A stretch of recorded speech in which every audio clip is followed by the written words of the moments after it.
Hello dear students, welcome to Shri Krishna GS academy. ये मौलिक अधिकार वाले चैप्टर का सेकंड वीडियो है। ठीक, पहले वीडियो में हमने काफी कुछ जाना।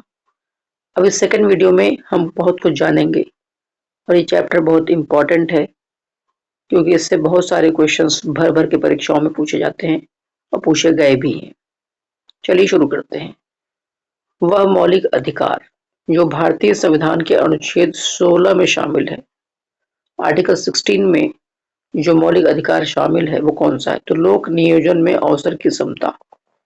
लोक नियोजन में अवसर की समता, इसका मतलब होता है कि लोक नियोजन के विषय का मतलब होता है कि सरकारी नौकरियों में, पब्लिक सर्विसेज में, सरकारी नौकरियों में जो अवसर की समानता है, ये बात कहाँ कही है? अनुच्छेद 16 में। मान लीजिए कि सशक्त बल के किसी अधिकारी को उसके महिला होने के कारण पदोन्नति से यानी प्रमोशन से वंचित किया जाता है, तो इस स्थिति में उसका कौन सा मौलिक अधिकार का उल्लंघन हो रहा है? तो समानता के अधिकार का क्या हो रहा है? उल्लंघन हो रहा है, आपको पता है। और समानता का अधिकार हमारे संविधान में अनुच्छेद 14 से अनुच्छेद 18 तक है। ठीक, आर्टिकल 14 से लेकर के आर्टिकल 18 तक है समानता का अधिकार। ठीक, हमने पढ़ा होगा आर्टिकल 15 में। आर्टिकल 15 में हमने यही पढ़ा कि धर्म, मूल वंश, जाति, लिंग या जन्म स्थान के आधार पर भेदभाव नहीं किया जाएगा। भेदभाव पर क्या होगा? प्रतिषेध होगा इन सब आधारों पर यहाँ पर क्या है? लिंग के आधार पर क्या हो रहा है? भेदभाव हो रहा है पदोन्नति में, इसीलिए ये समानता के अधिकार का क्या है? उल्लंघन है। आइए आगे देख लेते हैं।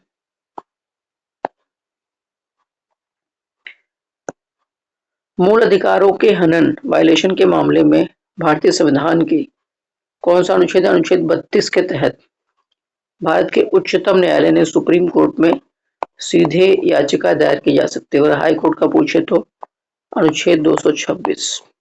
यहाँ पर मौलिक अधिकारों के लिए भी और विधिक अधिकारों के लिए भी आप कहाँ जा सकते हैं? हाई कोर्ट जा सकते हैं। यानी हाई कोर्ट इस मामले में सुप्रीम कोर्ट से ज्यादा पावरफुल है। सुप्रीम कोर्ट सिर्फ और सिर्फ फंडामेंटल राइट्स, मौलिक अधिकारों को एंटरटेन करेगा, जबकि हाई कोर्ट आपके फंडामेंटल राइट्स और विधिक अधिकारों को भी एंटरटेन कर सकता है। ठीक, वर्तमान में देश में 25 हाई कोर्ट हैं और 25वां हाई कोर्ट बना था तेलंगाना। 25वां हाई कोर्ट बना था सॉरी नॉट 25वां हाई कोर्ट बना था अमरावती, जो कि वर्तमान में आंध्र प्रदेश की राजधानी भी है। तेलंगाना नहीं, तेलंगाना को आप फर्क कर लीजिएगा। अमरावती है 25वां हाई कोर्ट। ठीक, आगे देख लेते हैं। भारतीय संविधान का वह अनुच्छेद जो मानव तस्करी और जबरन श्रम यानी बलात् श्रम के निषेध में रोक से संबंधित है, तो है अनुच्छेद 23। इसको आप पढ़े हो मल्टीपल टाइम्स। ठीक है, शोषण के विरुद्ध अधिकार, उसमें अनुच्छेद 23 है और अनुच्छेद 24 है। तो जो बलात् श्रम है और ये मानव तस्करी है, ये सब 23 में आता है। और बाल श्रम की बात कहाँ आ जाएगी? बाल श्रम पर निषेध की बात कहाँ आ जाएगी? आ जाएगी अनुच्छेद 24 में।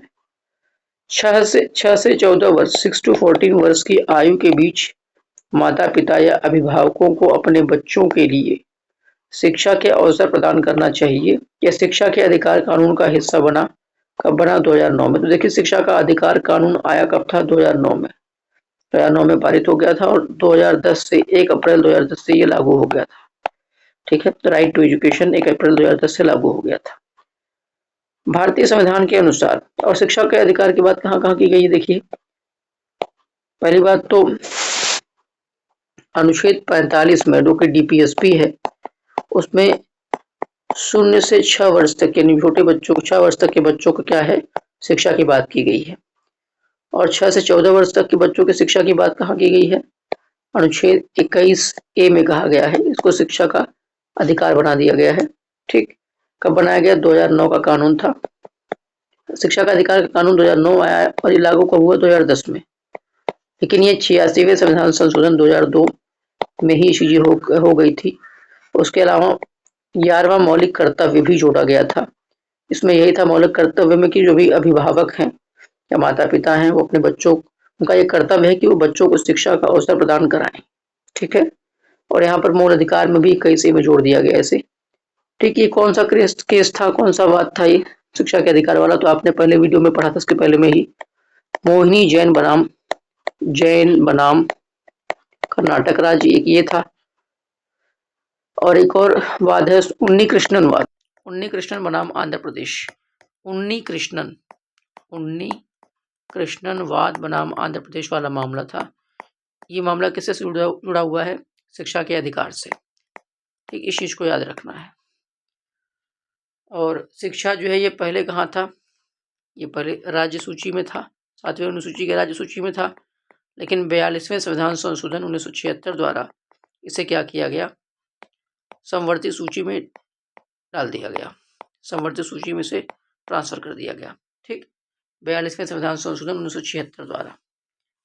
और वर्तमान में जो मंत्रालय है वो शिक्षा मंत्रालय कहा जाता है, केंद्रीय शिक्षा मंत्रालय। पहले वो क्या हुआ करता था? मानव संसाधन विकास मंत्रालय। आगे देख लेते हैं।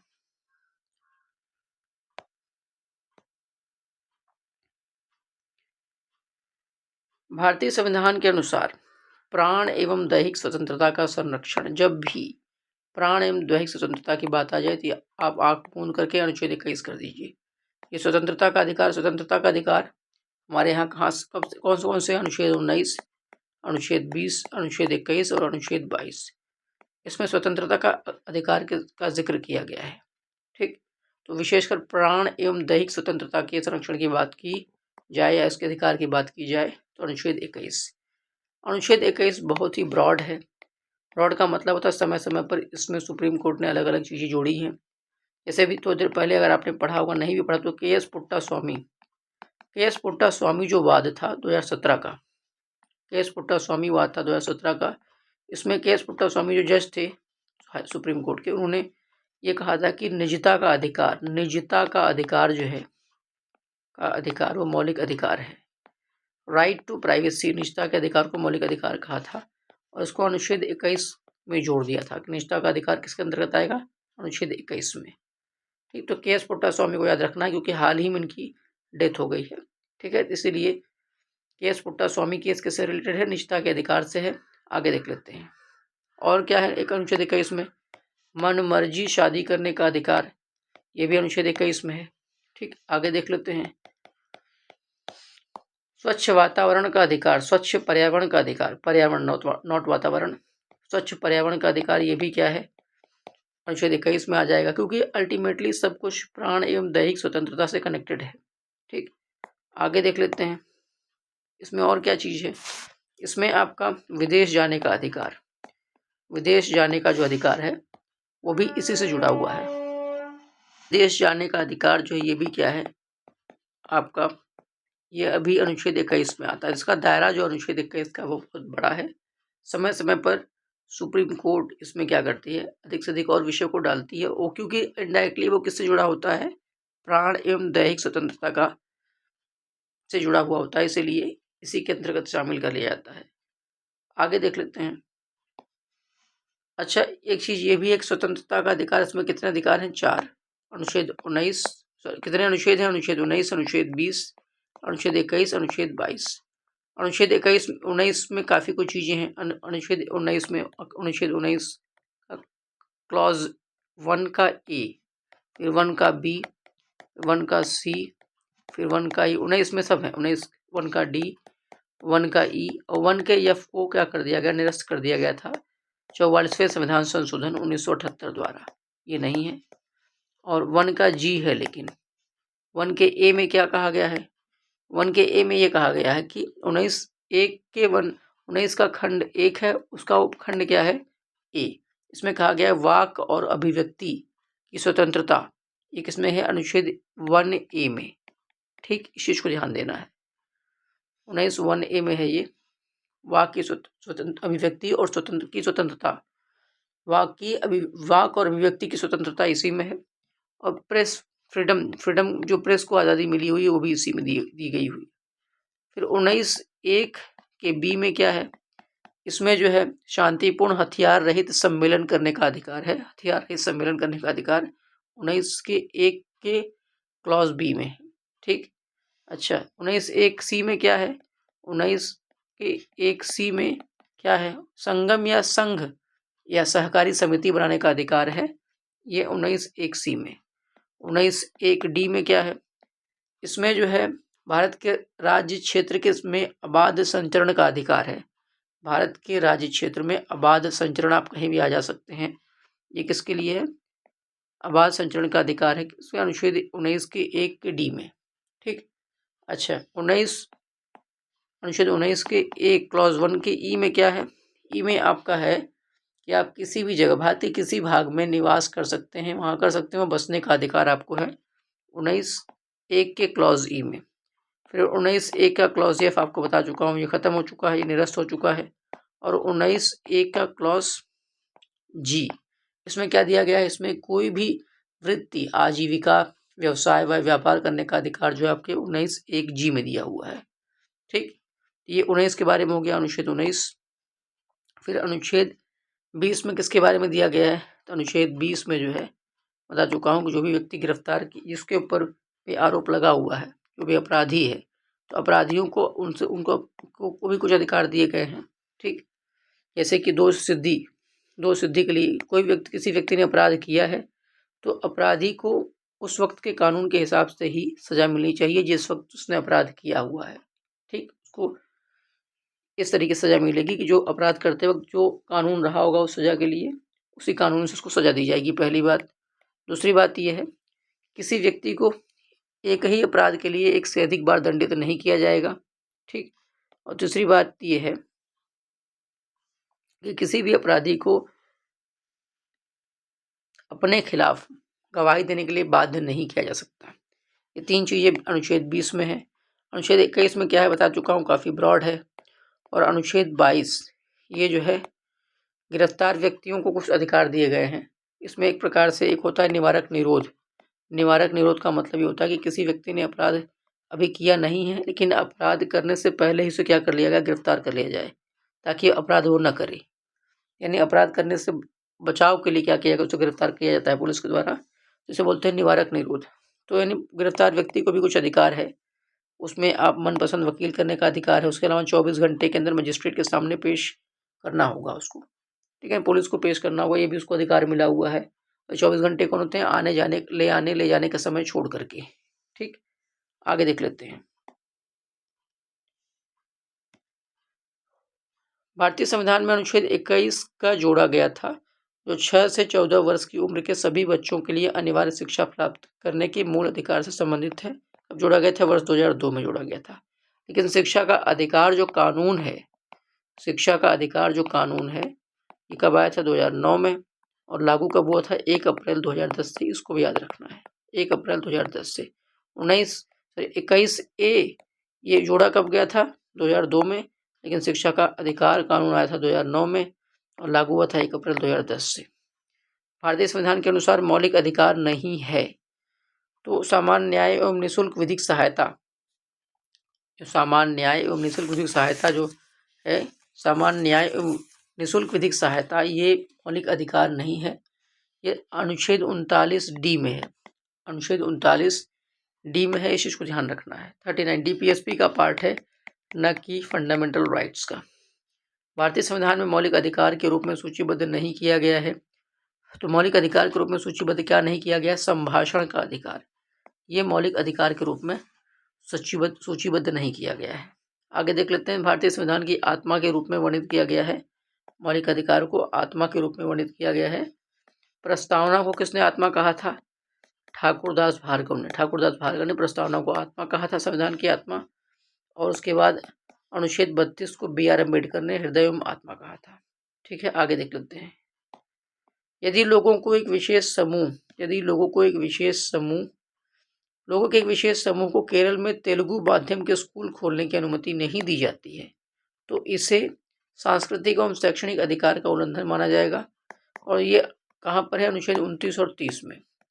अनुच्छेद 29 विशेषकर भाषा, लिपि और संरक्षण और संस्कृति के संरक्षण की बात करता है, लिपि और संस्कृति के संरक्षण की बात करता है, जबकि अनुच्छेद 30 जो है ये अल्पसंख्यकों के अपने शैक्षणिक संस्थानों, शिक्षण संस्थानों को स्टार्ट करने, ओपन करने और उसको मैनेज करने का अधिकार देता है, उसको प्रबंधित करने का अधिकार देता है अनुच्छेद 30। इसे ध्यान देना है। भारत के संविधान के भाग, किस भाग में? भारत के संविधान के भाग 3 में भाग 3 में भारत के नागरिकों को मौलिक अधिकार मौजूद हैं। भाग 3 मौलिक अधिकार अनुच्छेद 12 से 35। अच्छा सर, भारतीय संविधान के अनुसार प्रत्येक व्यक्ति जिसे गिरफ्तार करके हिरासत में लिया गया है की गिरफ्तारी के स्थान के से मजिस्ट्रेट की अदालत तक की यात्रा के लिए आवश्यक समय को छोड़कर उक्त गिरफ्तारी के कितने घंटे 24 घंटों की अवधि के भीतर निकटतम मजिस्ट्रेट के समक्ष पेश किया जाएगा। ये क्या कहा गया, 24 घंटे के भीतर आने जाने का समय छोड़ करके। और ये किस अनुच्छेद में है, अनुच्छेद 22 में। गिरफ्तार व्यक्तियों का अधिकार, इसमें उसको 24 घंटे के अंदर पेश किया जाना चाहिए। कहाँ पर, मजिस्ट्रेट के सामने, निकटतम मजिस्ट्रेट के सामने। दूसरी बात यह है कि उसको अपने मनपसंद वकील करने का अधिकार भी अनुच्छेद 22 में है। आगे देख लेते हैं। यानी कुछ दशाओं में, अनुच्छेद 22 को हम कह सकते हैं, कुछ दशाओं में गिरफ्तारी एवं निरोध से संरक्षण, गिरफ्तारी एवं निरोध से संरक्षण कहाँ पर दिया गया है, ये आपका दिया है अनुच्छेद 22 में। ठीक, आगे देख लेते हैं। भारतीय संविधान, एक क्वेश्चन पूछा गया था कि इंटरनेट का अधिकार, राइट टू इंटरनेट, ये किसके अंतर्गत आ जाएगा, तो इंटरनेट का अधिकार भी जो है अनुच्छेद 21 में जोड़ दिया था सुप्रीम कोर्ट ने। ठीक, इंटरनेट का अधिकार, विदेश जाने का अधिकार भी है, मनमर्जी शादी करने का अधिकार, सब बता चुका हूँ। भारतीय संविधान के निम्नलिखित किस भाग के तहत गोपनीयता के आधार का उल्लेख किया गया, तो गोपनीयता वाली बात बता, राइट टू प्राइवेसी। आपको पता होगा 2017 का के.एस. पुट्टास्वामी केस 2017 वाला गोपनीयता वाली बात, निष्ठा का अधिकार दिया गया, अनुच्छेद 21 में जोड़ दिया गया है। ठीक है, ये भाग 3 में है, मौलिक अधिकारों में जोड़ दिया गया है। भारत के संविधान के मौलिक अधिकार का एक अभिन्न हिस्सा है, तो गोपनीयता का अधिकार बता चुका हूँ। भारतीय संविधान का किस में है, अनुच्छेद 21 में। के.एस. पुट्टास्वामी जजमेंट 2017 का। ठीक, भारतीय संविधान का वह भाग जो राज्य को बच्चों, महिलाओं, अनुसूचित जातियों और अनुसूचित जनजातियों के लिए विशेष प्रावधान बनाने का अधिकार देता है। भाग 3 में कुछ विशेष प्रावधान है, आपको पता होगा। बच्चों के लिए जो आपका अनुच्छेद 24 है, इसमें विशेष अधिकार दिया गया है, बाल आश्रम वाली बात, बच्चों को बाल श्रम से बचाव के लिए। उसके अलावा 21 से जोड़ा गया, ठीक है, जिसमें क्या कहा गया है कि 6 से 14 वर्ष के बच्चों तक की बच्चों की शिक्षा की बात की गई है। महिलाओं की बात करें तो महिला के आरक्षण की बात की गई है इसमें। अनुसूचित जातियों और जनजातियों का भी के लिए आरक्षण की बात भी, विशेष प्रावधान यहीं पर दिया गया है भाग 3 में। भाग 3 यानी कि मौलिक अधिकार की बात करता है, अनुच्छेद 12 से 35। ठीक, मौलिक अधिकार हमने किस देश से लिया है अपने संविधान में, तो अमेरिका से लिया है, अमेरिका के बिल ऑफ राइट्स से लिया गया है। ठीक है, इस चीज को भी ध्यान देना है। मूल रूप से हमारे पास कितने मौलिक अधिकार थे, 7। वर्तमान में कितने हैं, 6, क्योंकि एक मौलिक अधिकार संपत्ति का जो अधिकार था उसको 44वें संविधान संशोधन द्वारा 1978 में क्या किया गया, उसको विधिक अधिकार बना करके 300 क में जोड़ दिया गया। ठीक, किसने किया, मोरारजी देसाई ने किया। पिछली वीडियो में मैंने वीडियो नंबर 6 में मैंने ये कह दिया था कि मोरारजी देसाई क्या है, वो पहले मतलब कि गुजरात प्रांत के क्या थे, मुख्यमंत्री थे, लेकिन तब तो गुजरात प्रांत बना ही नहीं था, वो बॉम्बे प्रांत के क्या थे, मुख्यमंत्री थे, मोरारजी देसाई। और एकमात्र ऐसे प्रधानमंत्री हैं जिन्हें भारत का सर्वोच्च सम्मान भारत रत्न तथा पाकिस्तान का भी सर्वोच्च सम्मान निशान पाकिस्तान से नवाजा गया है। ठीक है, 1977 से लेकर के 79 तक वो क्या थे, प्रधानमंत्री थे, पहले गैर कांग्रेसी प्रधानमंत्री। और दूसरी बात ये है कि 1952 से लेकर के 1956-57 के आसपास ये बॉम्बे प्रांत के मुख्यमंत्री रह चुके थे। मैंने गलती से वीडियो नंबर 6 में इन्हें कहा था कि गुजरात के मुख्यमंत्री रह चुके हैं, तो आप उसको करेक्ट कर लीजिएगा। हालांकि कमेंट सेक्शन में करेक्शन वाले पॉइंट में हमने वहाँ बताया हुआ है वीडियो के नीचे, आप कमेंट सेक्शन जरूर देखा करिए, ताकि अगर कुछ करेक्शन रहे तो वहाँ पर आपको स्पष्ट हो जाए, क्लेरिफाई हो जाए। आगे देख लेते हैं।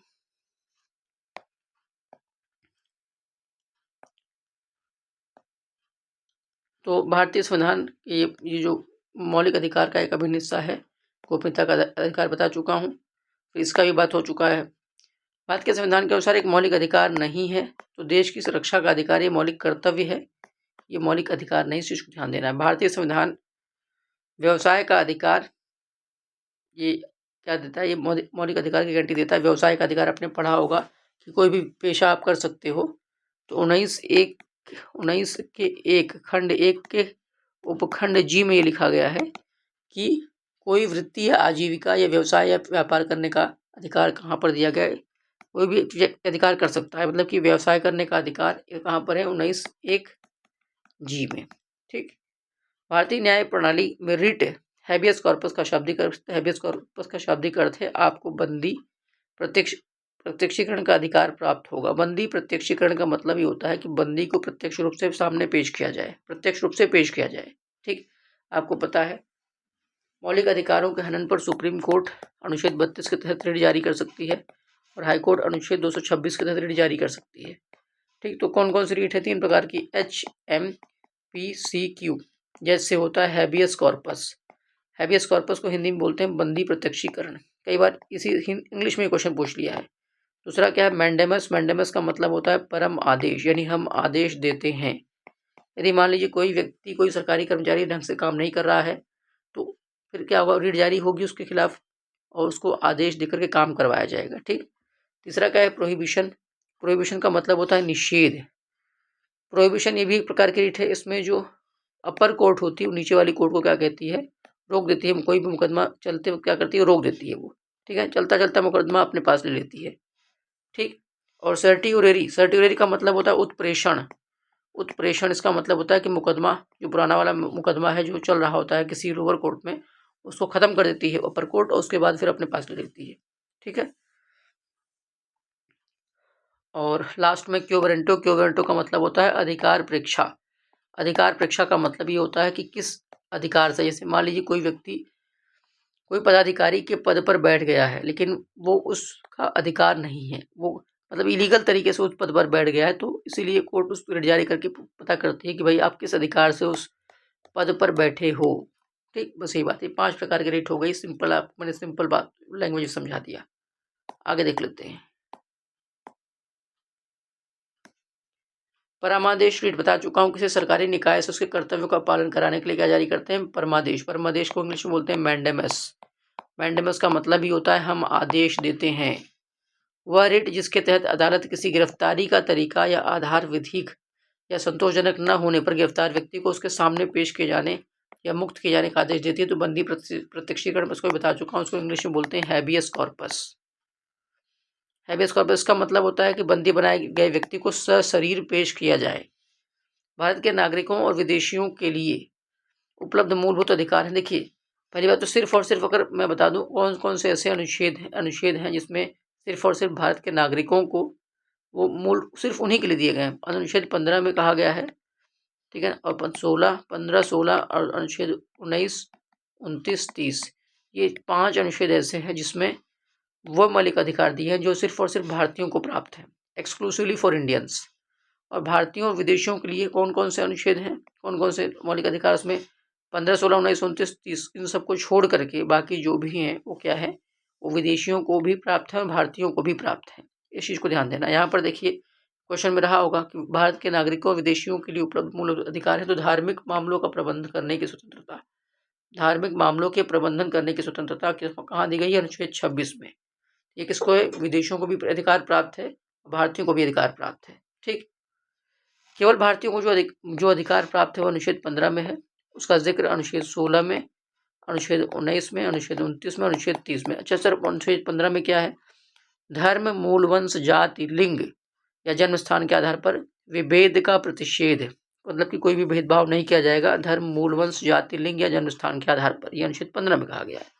16 में कहा गया है कि लोक नियोजन के विषय में अवसर की समता, लोक नियोजन मतलब नौकरियों के विषय में अवसर की समानता सबको दी जाएगी, ठीक। फिर 19 में क्या कहा गया है? 19 में कहा गया है कि वाक एवं अभिव्यक्ति की स्वतंत्रता होगी, शांतिपूर्ण शस्त्र रहित सम्मेलन करने का अधिकार है, संघ एवं सहकारी समिति बनाने का अधिकार है, वो बना सकते हो। भारत के राज्य क्षेत्र में अबाध संचरण, कहीं भी आप विचरण कर सकते हो, कोई दिक्कत नहीं है किसी भी राज्य में, एवं बसने का अधिकार और व्यापार करने की स्वतंत्रता, ये भी कहाँ पर है? आपका अनुच्छेद 19 में है। आपको मैंने भी बताया 19 में 1 का ए है, फिर 1 का बी है, 1 का सी है, 1 का डी है, 1 का ई है, 1 का एफ जो है वो खत्म हो गया है, ठीक है ना, और 1 का जी है। इतना चीज़ आपको ध्यान देनी है, ठीक।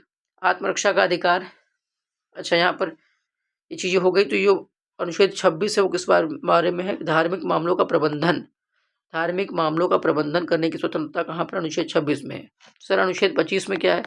अनुच्छेद 25 में सीधी सी बात है कि जैसे मान लीजिए अंतःकरण का अधिकार, मतलब किसी भी व्यक्ति को किसी भी धर्म को मानने का अधिकार है, अंतःकरण का अधिकार है। तो मानने और धर्म से संबंधित जो भी चीज़ें हैं उसको मनाने का अधिकार कहाँ पर है? अनुच्छेद 25 में है। और मैनेज करने का मतलब होता है प्रबंधन। मानना मनाना कहाँ पर है? 25 में। और मैनेज करना कहाँ पर है? 26 में। तो मैनेज करने का अधिकार कहाँ पर? 26। मतलब धार्मिक संबंधी चीज़ों को क्या करना है? मैनेज करना है, प्रबंधन करने की स्वतंत्रता यहाँ पर 26 में है। 27 में क्या है? 27 में यही कि धर्म के नाम पर टैक्स की वसूली नहीं की जाएगी। जैसे जजिया वगैरह वसूला जाता था मुगल काल में, सल्तनत काल में, धर्म के नाम पर धार्मिक कर किसी से नहीं लिया जाएगा। हालांकि मंदिर परिसर वगैरह जो होते हैं वो शुल्क ले सकते हैं। शुल्क मतलब इसलिए, शुल्क का मतलब होता है कि भाई हमने कोई सेवा दी इसलिए हम क्या रहे हैं, उसके बदले शुल्क ले रहे हैं। और अनुच्छेद 28 में कहा गया कि धार्मिक शिक्षा के लिए किसी को भी बाध्य नहीं किया जाएगा। जैसे मान लीजिए कि कोई हिंदू बालक है, हिंदू बच्चा है, वो ऐसे स्कूल में पढ़ रहा है जो उसको जैन संस्था चला रही है, वहाँ पर जैन धर्म की पूजा सिखाई जाती है, जैन वाला प्रेयर होता है। लेकिन वो लोग ज़बरदस्ती उस बालक को जो है जैन प्रार्थना और जैन अनुष्ठान के लिए फोर्स नहीं कर सकते, ना ही जैन शिक्षा के लिए फोर्स कर सकते हैं। ठीक, यानी कि धार्मिक शिक्षा ये जबरदस्ती थोपी नहीं जा सकती अनुच्छेद 28 के तहत। ठीक है ना, आगे देख लेते हैं।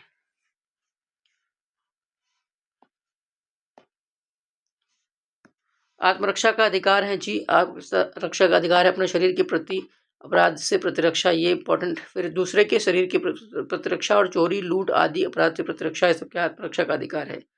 फिर किसके मामले में आत्मरक्षा का अधिकार उपलब्ध नहीं होगा? लोक सेवक द्वारा किया गया कार्य, इसके मामले में आत्मरक्षा का अधिकार जो उपलब्ध नहीं होगा। आगे देख लेते हैं। भारतीय संविधान का वह भाग जिसको भारत का मैग्ना कार्टा कहा है, तो मैग्ना कार्टा किसे कहा जाएगा? भाग 3 को। भाग 3 को क्या कहा जाएगा? Magna carta. भाग 3 यानी कि अनुच्छेद 12 से 35, जिसे मौलिक अधिकारों का जिक्र है।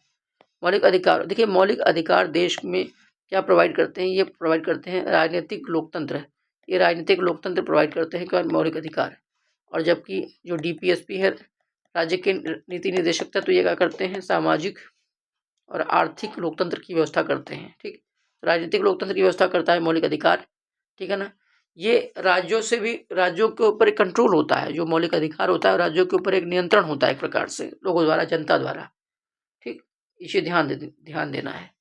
मौलिक अधिकारों के प्रवर्तन का मतलब लागू करने के संबंध में उच्चतम न्यायालय का क्षेत्राधिकार क्या है? तो देखिए मौलिक अधिकारों के प्रवर्तन में, यानी कि उसे लागू करने के संबंध में उच्चतम न्यायालय का क्षेत्राधिकार क्या है?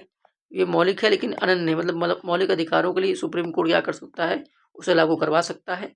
लेकिन सुप्रीम कोर्ट की शक्ति सिर्फ और सिर्फ मौलिक अधिकारों के लागू करवाने तक ही सीमित है, जबकि हाई कोर्ट की शक्ति मौलिक अधिकार और विधिक अधिकार दोनों के लिए है। यानी हाई कोर्ट यहाँ पर ज़्यादा पावरफुल है।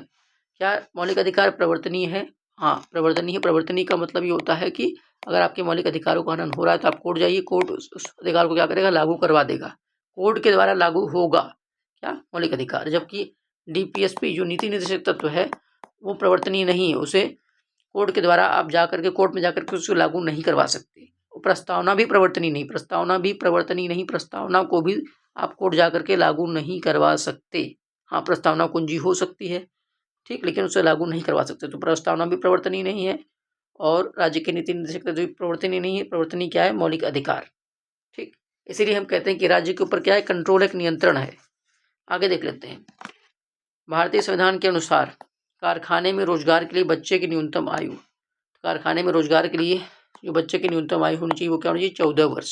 ठीक है, अनुच्छेद 24 में बात कही गई है कि 14 वर्ष से कम के बालक को क्या करेंगे? काम नहीं करवाएंगे, यानी कि बाल श्रम पर रोक लगाने की बात वहाँ पर कही गई है।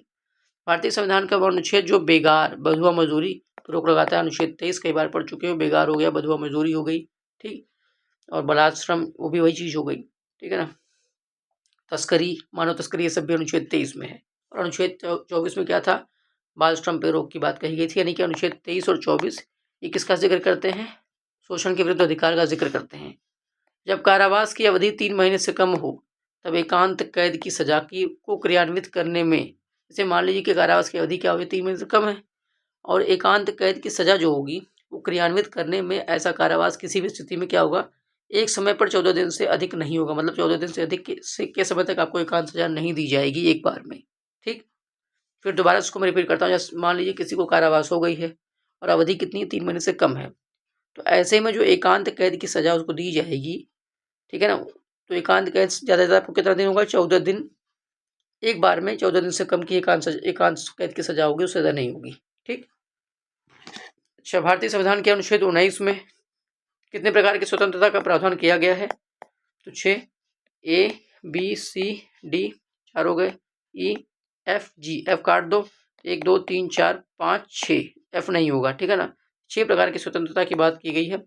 ए में क्या कहा गया है? 19(1) के ए में क्या कहा गया है कि वाक एवं अभिव्यक्ति की स्वतंत्रता और प्रेस की आज़ादी BC में है। बी में क्या कहा गया कि भैया आप क्या कर सकते हो, आप असेंबली बना सकते हो, यानी कि शांतिपूर्ण हथियार रहित सम्मेलन आप कर सकते हो। तो शांतिपूर्ण हथियार रहित सम्मेलन 19(1) बी में है। और 19(1) सी में क्या है? आप संघ बना सकते हो, सहकारी समिति बना सकते हो, ठीक, संघ बना सकते हो, कोई दिक्कत नहीं है। 19(1) डी में क्या है? 19(1) डी में विचरण करने का अधिकार, देश के किसी हिस्से में आप कन्याकुमारी से कश्मीर और उसके बाद फिर इधर पूर्वी भारत में जो राज्य है वहाँ से लेकर गुजरात तक आप विचरण कर सकते हो, ठीक है, ये भी कहा गया है। उसके अलावा 19(1) ई में क्या है? 19(1) ई में यह है कि आप भारत के किसी भी भाग में निवास कर सकते हो, वहाँ पर बस सकते हो, ठीक है, वो भी अधिकार आपको 19(1) ई में मिला हुआ है। 19(1) एफ में जो संपत्ति का अधिकार था वो खत्म कर दिया गया। 19(1) जी में जो है क्या कहा गया है कि आप कोई भी पेशा, कोई भी वृत्ति या आजीविका के साधन या व्यवसाय का जो आपको अधिकार है वो दे दिया जाता है, व्यापार का भी अधिकार आपको दे दिया जाता है। वो कहाँ? 19(1) जी में।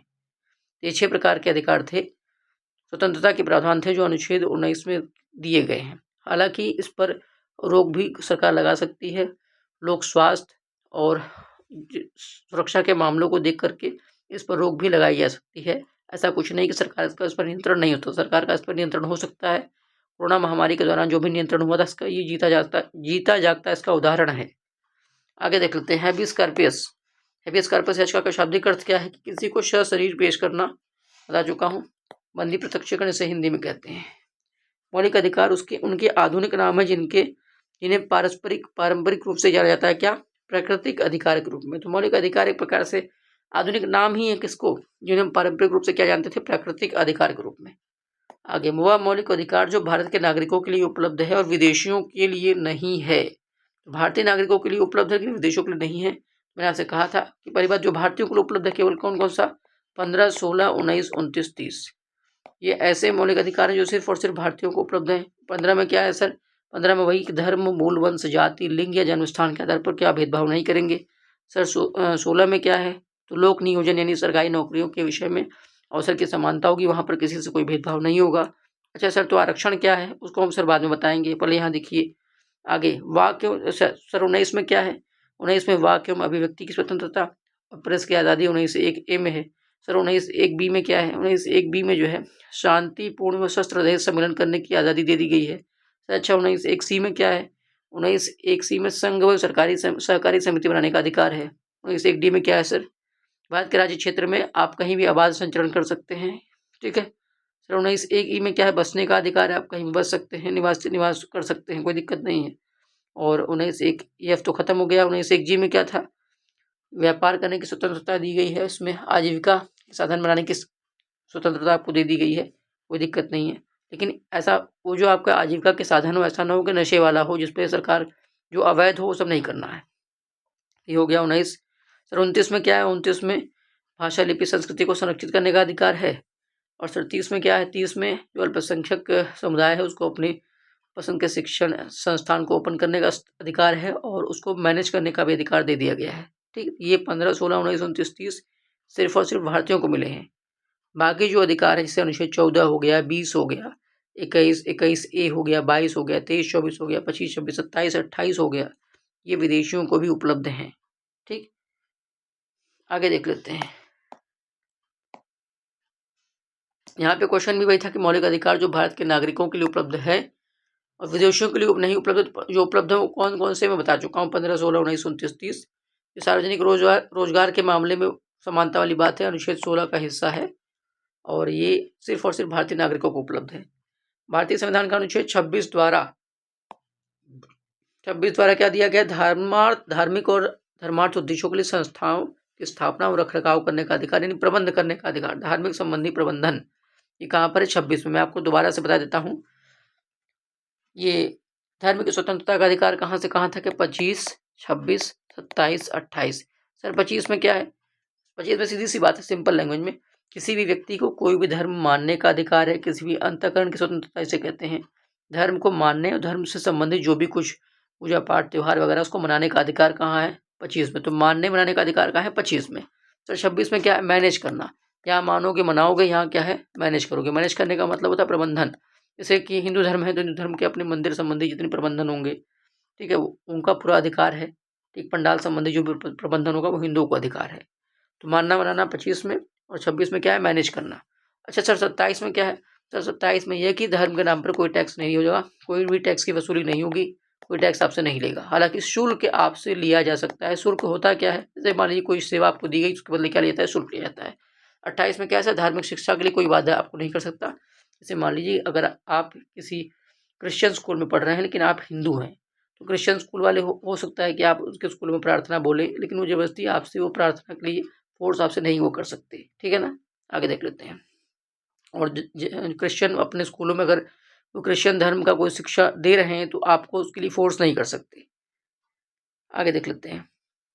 स्वतंत्रता के मौलिक अधिकार के प्रतिबंध के तहत सरकार कुछ स्थितियों में हथियारों के बिना हो रही शांतिपूर्ण सभा को सीमित कर सकती है। बता चुका हूँ, सीमित कर सकती है सरकार सीमित कर सकती है। उदाहरण के लिए मामला अगर सार्वजनिक व्यवस्था के हित में हो, सार्वजनिक सुरक्षा की बात हो, सार्वजनिक स्वास्थ्य की बात हो, तो सरकार इसको कर सकती है 19B के तहत। आगे देख लेते हैं।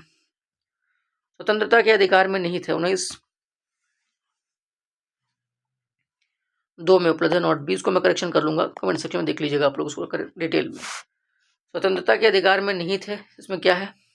कोई भी पेशा अपनाना, कोई भी पेशा आप अपना सकते हो। जी हाँ, ये आपके 19(1)G में है, ये बात कही गई है। फिर कोई भाषण की स्वतंत्रता कहाँ की गई? 19(1)A में कहा गया है भाषण की स्वतंत्रता, वाक्य एवं अभिव्यक्ति की स्वतंत्रता, प्रेस की आज़ादी सब 19(1)A में। अगला पॉइंट, भारतीय नागरिकों के मौलिक अधिकारों के संदर्भ में सही कथन, सारे कथन सही हैं। राज्य किसी भी नागरिक के भाषण एवं अभिव्यक्ति की स्वतंत्रता, ये मैं बता चुका हूँ 19(1)A में कहा गया है भाषण एवं अभिव्यक्ति, प्रेस की आज़ादी, उस पर सरकार प्रतिबंध नहीं लगा सकती। ठीक है ना? यदि वह दूसरे देशों के साथ भारत की मैत्री, किस पर लगाएगी प्रतिबंध? अगर मान लीजिए कोई व्यक्ति दूसरे देशों के साथ क्या कर रहा है? मैत्रीपूर्ण, जो हमारा दुश्मन देश है उससे मैत्रीपूर्ण संबंध बना रहा है, और हमारे देश में क्या कर रहा है, मतलब कि कुछ संबंधों को खराब करने का कार्य कर रहा है दोनों देशों के बीच में, तो ऐसे में हम उस पर, उसके भाषणों पर रोक लगा सकते हैं। आपातकाल के दौरान स्वतंत्रता के अधिकार को स्थगित किया जा सकता है, सही बात है, और प्रतिबंध भी लगाए जा सकते हैं। आगे देखते हैं। संविधान का वह अनुच्छेद जिसका अर्थ यह भी है कि भारतीय नागरिक अथवा दूसरे किसी भी व्यक्ति के साथ भिन्न भिन्न परिस्थितियों में भिन्न भिन्न तरीके से बर्ताव किया जाएगा, यह अनुच्छेद 14 में कहा गया है। ठीक, मतलब कहने का मतलब यह कि विधि के समक्ष सब क्या है? समान है। तो विधि के समक्ष समता कहाँ से लिया गया? ब्रिटेन के संविधान से। और विधियों के समान संरक्षण कहाँ से लिया गया है? ये लिया गया USA के संविधान से। ठीक, नागरिकों के मौलिक अधिकारों के तहत भारत के संविधान में कहा गया है, क्या कहा गया है? राज्य शैक्षणिक संस्थानों को सहायता देने में किसी भी शिक्षण संस्थान के साथ इस आधार पर भेदभाव नहीं करेगा कि यह अल्पसंख्यक प्रबंधन के तहत है, चाहे वो धर्म पर आधारित हो या भाषा पर। तो अल्पसंख्यक वाली बात ये कहाँ की गई है? अनुच्छेद 30 में।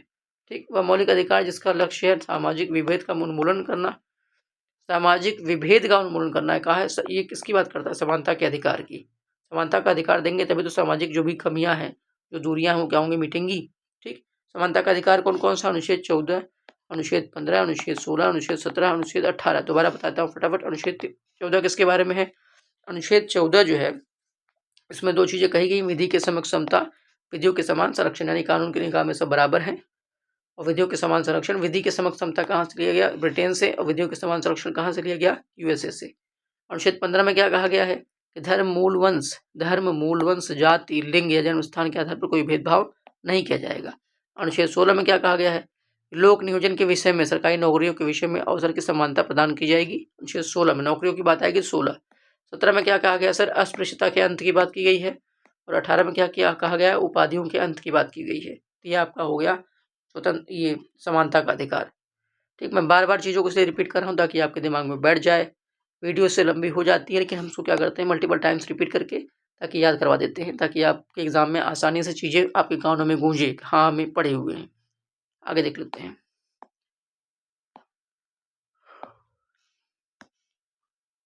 उपाधियों का अंत कहाँ है? अनुच्छेद 18 में है। ठीक है, संविधान में ये समानता के अधिकार के अंतर्गत प्रतिष्ठापित है। समानता का अधिकार बता चुका हूँ, 14, 15, 16, 17, 18। ये अनुच्छेद क्या है?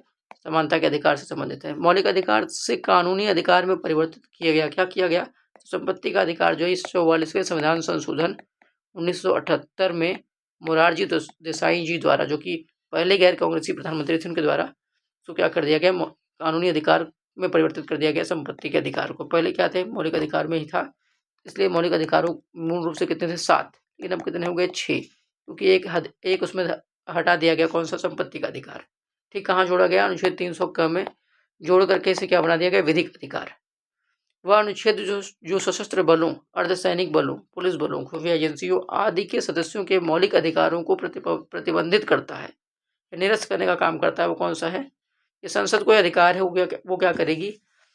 सशस्त्र बलों, अर्धसैनिक बलों, पुलिस बलों, खुफिया एजेंसी आदि के सदस्यों के मौलिक अधिकारों को प्रतिबंधित या निरस्त कर सकती है। ऐसा कहाँ कहा गया है? अनुच्छेद 33 में। ठीक है। मार्शल लॉ की बात कहाँ की गई है? मार्शल लॉ, सेना कानून, मार्शल लॉ की बात की गई है कहाँ? अनुच्छेद 34 में। ठीक, 32 वाला आपको पता ही है। इसको अम्बेडकर ने क्या कहा था? संविधान का हृदय एवं आत्मा। ठीक, 33 वाला आप समझ गए कि संसद को यह अधिकार है कि सशस्त्र बल, अर्धसैनिक बल, पुलिस बल, खुफिया एजेंसी आदि के सदस्यों के मौलिक अधिकारों को प्रतिबंधित या निरस्त कर सकती है संसद। ठीक, और 34 में कहा गया है कि सेना कानून अगर कहीं लागू करना है, सेना कानून, सैन्य कानून के लिए, मार्शल लॉ के लिए, तो उसके लिए क्या होगा? अनुच्छेद 34 का इस्तेमाल होगा। ठीक, अच्छा सर, अनुच्छेद 35 में क्या कहा गया है? तो अनुच्छेद 35 में क्या कहा गया है, आगे से इसको देख लेते हैं। संविधान का जो अनुच्छेद 35 है, संसद को संविधान में दिए गए मौलिक अधिकारों को लागू करने के लिए कानून बनाने की शक्ति देता है। यह संसद को इन मौलिक अधिकारों से संबंधित अपराधों के लिए दंड निर्धारित करने की भी अनुमति देता है। तो कहने का मतलब यही है कि संसद को समय समय पर यह अधिकार है कि क्या कर सकता है? मौलिक अधिकार संबंधी कानून बना सकता है और मौलिक अधिकारों के हनन पर दंड निर्धारित भी कर सकता है। ठीक है, दंड निर्धारित करने की अनुमति देता है। ये क्या करता है? संसद को मौलिक अधिकारों को लागू करने वाले कानून बनाने की शक्ति देता है। संसद को मौलिक अधिकारों से संबंधित अपराधों के लिए दंड निर्धारित करने की अनुमति देता है। यह सुनिश्चित करता है कि मौलिक अधिकार केवल सैद्धांतिक न हो बल्कि वास्तविक हो और सभी नागरिकों के लिए संरक्षित हो। इसमें क्या है? अनुच्छेद 35 के संविधान आपके देखिए, इसमें आपका 16 का 3 अनुच्छेद 16 का 3 जो अनुच्छेद है ये शामिल किया गया है। 32 का अनुच्छेद जो 3 है वो शामिल किया गया है, और 33 और 34 भी कवर इसी में होते हैं। अनुच्छेद 33 में बता चुका हूँ कि संसद को अधिकार है कि वो क्या करेगा? ये जो अर्धसैनिक बल हैं, आर्मी के लोग हैं, क्या करेगा? इनके ये मौलिक अधिकारों को वो प्रतिबंधित भी कर सकता है और निरस्त भी कर सकती है संसद। ठीक, 34 में सैन्य कानून की बात कही गई है, 35 वाला मैंने एक्सप्लेन कर ही दिया। ठीक, और 36 से 51 क्या है? डीपीएसपी है। 12 से लेकर के 35 तक क्या है? 12 से लेकर के 35 तक क्या है? मौलिक अधिकार है। अनुच्छेद 12 से लेकर के 35। अनुच्छेद 12 में क्या है?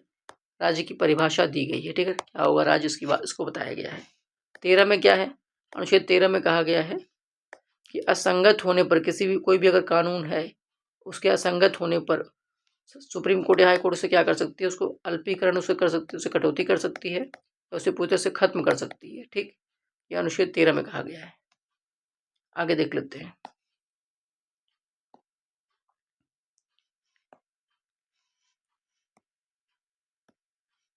भारत में एक व्यक्ति के अधिकारों के बारे में सही कथन, सारे कथन सही है। यदि किसी व्यक्ति के मौलिक अधिकार का उल्लंघन होता है, तो संविधान कहता है कि पीड़ित व्यक्ति उच्च न्यायालय या सर्वोच्च न्यायालय में जा सकता है। तो उच्च न्यायालय कौन सा अनुच्छेद हो जाएगा? 226 यानी हाई कोर्ट। और सर्वोच्च न्यायालय के लिए कौन सी रिट जारी, किस अनुच्छेद के तहत रिट जारी होगी? 32 के तहत। यदि किसी व्यक्ति के कानूनी अधिकार का उल्लंघन होता है तो एक सामान्य न्यायालय में जा सकता है। सही बात है, सामान्य न्यायालय से आप इसको हाई कोर्ट देख सकते हैं। अनुच्छेद 226 यानी हाई कोर्ट जो है वो क्या है? वो विधिक जो मूल अधिकार है, मूल अधिकारों के लिए भी पावरफुल है। उसके अलावा जो नॉर्मल से जो अधिकार दिए गए हैं, विधिक अधिकार दिए गए हैं, उसके लिए भी पावरफुल, उसके लिए भी सक्षम है, उसको भी एंटरटेन वो करेगा। जबकि सुप्रीम कोर्ट सिर्फ और सिर्फ मौलिक अधिकारों को एंटरटेन करता है। जो कानून तथा कार्यकारी कार्यवाही मौलिक अधिकारों के विरुद्ध हो, वो क्या हो जाएंगे? अमान्य हो जाएंगे या रद्द माने जाएंगे, या तो उनका क्या होगा? अल्पीकरण कर दिया जाएगा। अनुच्छेद 13 के तहत अभी मैंने बताया आपको, अल्पीकरण कर दिया जाएगा, या तो उन्हें वजह से खत्म कर देंगे, रद्द कर देंगे। कौन करेगा? सुप्रीम कोर्ट या हाई कोर्ट। अनुच्छेद 13 में कही गई है ये बात। जीवन का संरक्षण और व्यक्तिगत आज़ादी, ये किसके अधिकार है? ये स्वतंत्रता के मौलिक अधिकार के अंग है। जीवन का संरक्षण और व्यक्तिगत आज़ादी। व्यक्तिगत आज़ादी अनुच्छेद 21 में कहा गया है। प्राण एवं दैहिक स्वतंत्रता की आज़ादी क्या है? आपके स्वतंत्रता का अधिकार है। स्वतंत्रता का अधिकार में कौन कौन से अधिकार आ जाएंगे? अनुच्छेद 19, अनुच्छेद 20, अनुच्छेद 21, अनुच्छेद 22। 19 में आपने पढ़ा, 20 को भी आपने पढ़ा। कोई व्यक्ति अगर अपराधी है तो अपराधी को कैसे दोहरे दंड से संरक्षण की बात की गई है। उसके अलावा उसको भूत लक्षित कानून के हिसाब से जो मतलब अपराध करते वक्त जो भी कानून है उसके हिसाब से सजा दी जाएगी। और ये भी कहा गया कि उसके खिलाफ उसको अपराधी को अपने खिलाफ गवाही देने के लिए बाध्य नहीं किया जा सकता। 21 बहुत ब्रॉड है, प्राण एवं दैहिक स्वतंत्रता का अधिकार। 22 वाला क्या है? गिरफ्तार व्यक्ति को कुछ अधिकार दिए गए हैं, जैसे कि 24 घंटे के भीतर क्या है उसको मजिस्ट्रेट के सामने पेश करना होगा। और उसके बाद फिर क्या उसको अपने मनपसंद वकील करने का भी अधिकार दिया गया है। ठीक, आगे देख लेते हैं। भारत के नागरिकों के मौलिक अधिकारों के संदर्भ में सही कथन है तो अस्पृश्यता वाली बात अनुच्छेद 17 में है, बता चुका हूँ। अस्पृश्यता एक अपराध है और ऐसा आचरण करने वालों को कानूनन सजा मिल सकती है। देखिए, पहली बात तो अस्पृश्यता को परिभाषित नहीं किया गया था हमारे संविधान में, तो ऐसे में क्या हुआ? अस्पृश्यता निवारण अधिनियम लाया गया 1955 में। अस्पृश्यता निवारण अधिनियम लाया गया 1955 में। इसके अंतर्गत अस्पृश्यता को बढ़ावा देना क्या बना दिया गया? दंडनीय अपराध। बाद में इसमें उसको और कड़ा कर दिया गया कानून को। 1976 में अस्पृश्यता शब्द हटा करके क्या बना दिया गया? पीसीआरए कानून ला दिया गया, protection of civil rights act. Protection of civil rights act अधिनियम ला करके इसको और मजबूत बनाया गया, इसी अस्पृश्यता निवारण अधिनियम को। ठीक है, आगे देख लेते हैं। भारत के नागरिक किसी अन्य देश के उपाधि नहीं ग्रहण कर सकते। ये कहाँ कहा गया है? अनुच्छेद 18 में कहा गया है। उपाधियों के अंत से कहा गया है, उपाधियों के अंत की बात अनुच्छेद 18 में। लेकिन अगर उपाधि ग्रहण करना भी हो तो आपको राष्ट्रपति से परमिशन लेनी होगी, ये बात ध्यान देना है। संविधान का वह अनुच्छेद जिसके तहत मजिस्ट्रेट की अदालत में याचिका दायर करके कोई भी नागरिक किसी सार्वजनिक मुद्दे पर जनहित अथवा जन कल्याण के उद्देश्य से न्यायालय जा सकता है, तो अनुच्छेद 32। ठीक है ना, संविधान का अनुच्छेद है जिसके तहत मजिस्ट्रेट की अदालत में याचिका दायर करके कोई भी नागरिक किसी सार्वजनिक मुद्दे पर जनहित अथवा जन कल्याण के उद्देश्य से न्यायालय जा सकता है, अनुच्छेद 32 के तहत। इसी को क्या कहा था अम्बेडकर ने? संविधान के हृदय एवं आत्मा। भारतीय संविधान में नागरिकों के मौलिक अधिकार के रूप में उल्लिखित सही कथन है तो क्या है? किसी भी व्यक्ति को एक ही अपराध के लिए एक से अधिक बार दंडित नहीं किया जा सकता। 21 में कहा गया, अनुच्छेद 20 के 2 में कहा गया। ठीक है ना, 20 के 1 में क्या कहा गया था? किसी भी अपराधी को, किसी व्यक्ति को अगर वो अपराधी उसने कोई अपराध किया है तो उसको अपराध करते वक्त जो भी कानून रहा होगा उस अपराध के लिए, उसी के तहत उसको सजा दी जाएगी। ठीक है, उसके बाद ये भी कहा गया था कि व्यक्ति को जो है अपने खिलाफ गवाही देने के लिए बाध्य नहीं किया जा सकता। ये सब 20 में कहा गया है, अनुच्छेद 20 में। वह अनुच्छेद जिसमें भाषण और अभिव्यक्ति की स्वतंत्रता की बात की गई है तो अनुच्छेद 19 का एक खंड ए, ठीक है, उसकी बात करता है। प्रिंट मीडिया वाली बात और प्रेस की आज़ादी भी कहा है? अनुच्छेद 19 एक ए में है। ठीक, आगे देख लेते हैं। भारतीय संविधान का अनुच्छेद 20 बता चुका हूँ। ये दो से सिद्धि के संदर्भ में संरक्षण से है। इसमें 3 है। पहला तो अधिकार, अपराध करते वक्त जो नियम रहेगा, जो कानून रहेगा उसी हिसाब से सजा मिलेगी। दूसरा क्या है कि एक ही अपराध के लिए कई बार सजा नहीं दी जाएगी, एक से अधिक बार सजा नहीं दी जाएगी। तीसरा क्या है, आपका अपराधी को बाध्य नहीं किया जाएगा अपने खिलाफ गवाही देने के लिए। भारतीय संविधान के अनुच्छेद 21 ए के तहत राज्य को 6 से 14 वर्ष की आयु के सभी बच्चों को मुफ्त और अनिवार्य शिक्षा प्रदान करना है। ठीक है, ये अनुच्छेद 21 ए कब जोड़ा गया था? 21 में 2002 में जोड़ा गया था। पहली बात 86वां संविधान संशोधन 2002। अच्छा सर, शिक्षा का अधिकार कब लागू हुआ था? उसका कब आया था? एक्ट कब आया था? 2009 में। लागू हुआ था 2010 में। ठीक है, शिक्षा जो है ये समवर्ती सूची का विषय है वर्तमान में। उसके 1976 के पहले किस में था? राज्य सूची में था। उसको 42वां संविधान संशोधन 1976 द्वारा क्या कर दिया गया? समवर्ती सूची में ऐड किया गया। ठीक, कहने का मतलब इस पर राज्य भी कानून बना सकते हैं और केंद्र भी बना सकते हैं। ठीक, आगे देख लेते हैं। अच्छा सर, 0 से 6 वर्ष की अगर शिक्षा की बात की हो तो किसमें? अनुच्छेद 45 में डीपीएसपी का हिस्सा है। ठीक, आगे देख लेते हैं। भारतीय संविधान का अनुच्छेद 22 संबंधित है कुछ मामलों में गिरफ्तारी और हिरासत के खिलाफ संरक्षण से। तो गिरफ्तार व्यक्तियों के जो संरक्षण की बात की गई वो कहाँ, अधिकारों की बात की गई वहाँ कहाँ पे? अनुच्छेद 22 में। ठीक है, 22 में गिरफ्तार व्यक्ति यानी कि कुछ दशाओं में गिरफ्तारी निरोध से संरक्षण किसमें? अनुच्छेद 22 में है। ठीक है, इसी में 24 घंटे के अंदर आने जाने के समय को छोड़कर क्या होगा? आपको मजिस्ट्रेट के समक्ष पेश करना होगा अपराधी जो इसने भी इसको भी गिरफ्तार किया गया है। दूसरी बात यह है कि अपने मनपसंद वकील करने का भी अधिकार इसी में है। ठीक, आगे देख लेते हैं। वह मौलिक अधिकार जिसका उल्लंघन होने पर कोई भी नागरिक क्या करेगा, ये सहारा लेकर, अधिकारों का सहारा लेकर कहा जाएगा अदालत। तो वही संवैधानिक उपचार का अधिकार जो अनुच्छेद 32 है, इसी को बाबा साहेब अम्बेडकर ने क्या कहा है, ये तो हृदय एवं आत्मा है। प्रस्तावना को आत्मा किसने कहा था? प्रस्तावना को आत्मा कहा था ठाकुरदास भार्गव ने कहा था प्रस्तावना को आत्मा। ठीक, TDB ठाकुरदास भार्गव। धार्मिक स्वतंत्रता का अधिकार है, यह अधिनियम अनुच्छेद 25 से 28 है। सर अनुच्छेद 25 में क्या है? इसमें एक किसी भी धर्म को आप मान सकते हो, उससे संबंधित जो भी त्यौहार है और चीजें उसको मना सकते हो, तो मानना अनुच्छेद 25 में। अच्छा सर 26 में क्या है? चलो मान लिए, बना लिए 25 में, 26 में मैनेज करना, जो भी आपके धर्म संबंधी चीजें हैं, मंदिर का वो जो पूरा व्यवस्था है, उसको रख रखाव, ये सब चीजें अनुच्छेद 26 में, यानी मानना 25-26 में मानना बनाना, और 26 में क्या? मैनेज करना, प्रबंधन करना। 27 में क्या है? टैक्स नहीं देना, धर्म के नाम पर कोई टैक्स नहीं दिया जा रहा है, शुल्क ले सकते हो। 28 में क्या है? धार्मिक शिक्षा के लिए बाध्य नहीं किया जाएगा।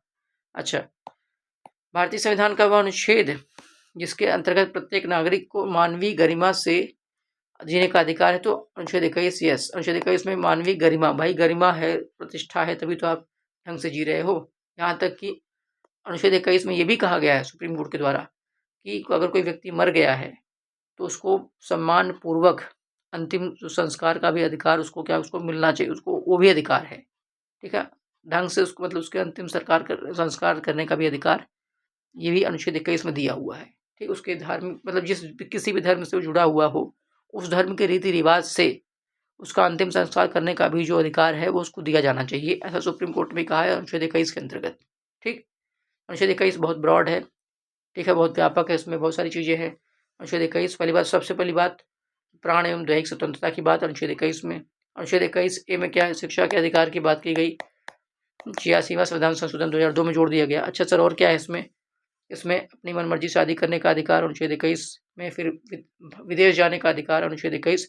मेनका संजय गांधी वाला केस इसी में है, ठीक है ना, विदेश नहीं जा पाई थी, उनको रोक लगा दिया था सरकार ने, तो ऐसे में उन्होंने केस फाइल किया था, तब जा करके ये सारे अधिकार इसमें जुड़ते चले गए।